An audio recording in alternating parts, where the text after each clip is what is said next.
As a leader, how do you get your people to follow you? I believe it's all about connection. Let's talk about it.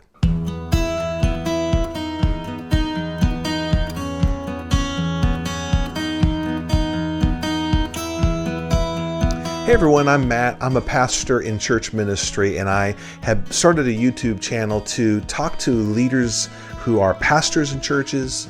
Maybe they're on staff at a church leading ministry, or you're a volunteer and you lead a group, a Bible study, or a serve team that serves in the community, and you have this call on your life from God to be the church, build the church, disciple people, reach people for Jesus. I love you.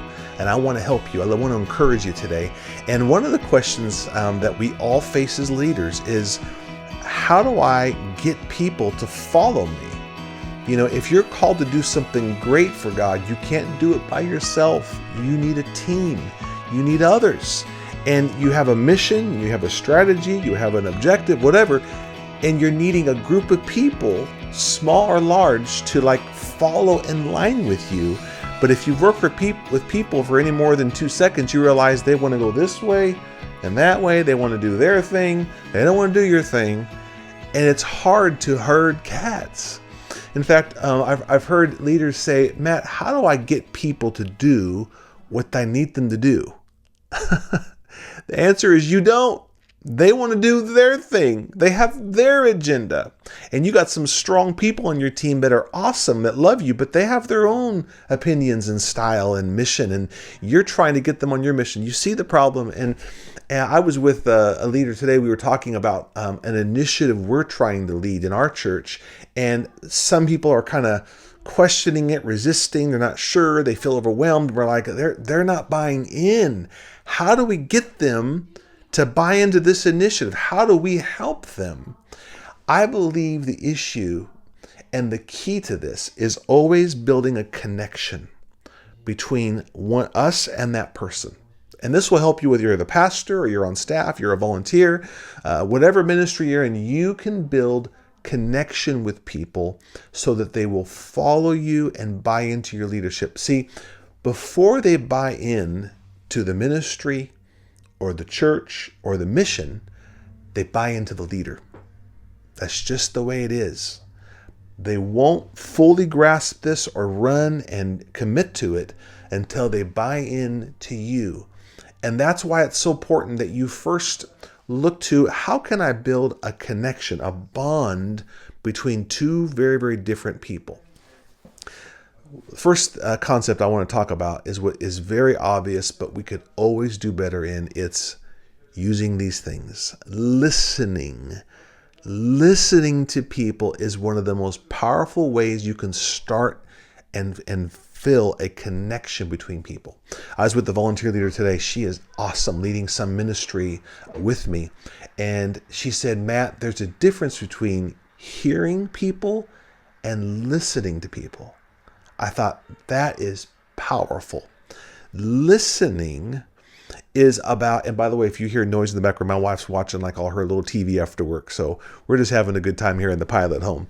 But I hear what she's doing, but I hope you're listening to me. Listening, it takes an active lean in by you.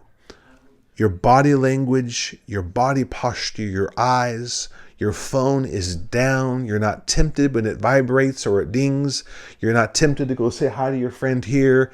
You're leaning in, not leaning out. And listening is not just listening to what they're saying. Sometimes I'll discipline myself when someone's finished talking, and people love this. I'll give them a few more seconds of space before I respond. And many times they do speak more, or they consider or share. And what it says is, I'm listening to what you have to say.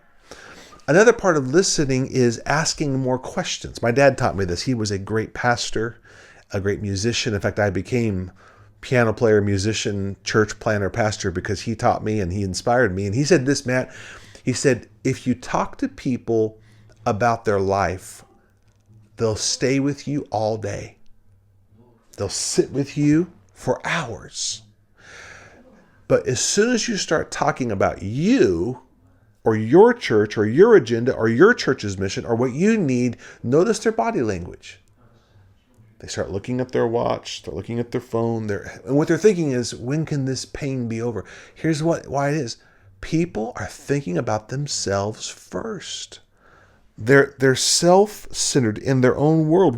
We are all that way. That's just how we are. And they want to help, they want to contribute, but when you talk to them about their life and listen and receive them, listening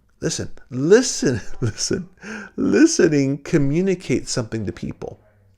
We think communication is what I'm doing, and it's a part of it. Sharing, speaking, preaching, persuading, presenting a PowerPoint. But listening to someone and saying nothing communicates powerfully. What does it communicate? You matter to me. What you're saying is important. What you're saying is interesting. And it validates who they are. What people believe is attached to who they are. So if they're saying something they believe or they consider, you don't have to agree with them to validate them. Validate says, what you say is important, and I'm listening, and I think it's interesting, and I think it's a good point. You can disagree later. Something else I'll do, that when someone's speaking, if you want to go even deeper with connection, tell me more. Why do you think that? What is your background? What led you to that conclusion? Share more with me. And that says you're interesting to me. I want to get to know you. What are you doing? You're building a bond, a connection. Because people's greatest desire in life is to understand and to be understood. And what you're communicating without saying a lot except questions and body language is, I understand. In fact, sometimes, now this is another little tool if you really want to go advanced. Sometimes when they make a good point that's important to them, whether I agree or not, what I'll say, I'll repeat it back to them. So what you're saying is, interesting. And you can just sense their body language, like, you get me, you understand me. How many times have I met as a pastor people who want me to help them and counsel them? Or they had a question, but really they just started to share. And I did this. And at the end of the 30 minutes, they said, thank you. This has been so helpful. You helped me so much. And I'm laughing like I got 5 words in, because what they needed is to be understood, heard, validated, received. Another little tactic, I'm just trying to give you some little tips that will help you get people to connect so they follow you. When I'm talking to someone in a church lobby or out in the community at a Starbucks or at the parking lot of a church, and I know there's no connection. They don't know me, I don't know them. And you can see there's nothing in common. She's a woman, I'm a man, they're older, I'm younger, they're all those things. Here's what I do. I ask questions about their life, and I keep asking questions about them until I find something we have in common. I remember talking to somebody once, and I thought, I don't know, we're going to have nothing in common.